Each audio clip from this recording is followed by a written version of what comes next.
Hello to our favorite audience of Twinkle Thomas Food TV. Today we're going to make an amazing breakfast, and we have the greatest recipe for that, which is very fast and easy. And for that we need only some one or two bread, and we need peanut butter or Nutella. For the beginning, all you have to do is cut down the bread into small pieces, like as you see in the video, and then we'll need to add the peanut butter in the middle of that. You can also use Nutella, which can go great with that and will be absolutely tasty as much as with peanut butter. Let's have one egg crushed and add into it a little bit of milk. Mix these two together, and let's have those breads soaked in this mixture of egg and milk.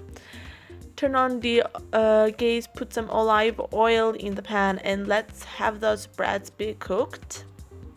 This is an absolutely easy recipe and you don't need really much for that. And whenever done, let's have a mixture of sugar and cinnamon, and have those breads in that mixture to be totally covered with sugar. And whenever done, you will be ready to taste it. We hope you will enjoy this easy recipe. Good appetite!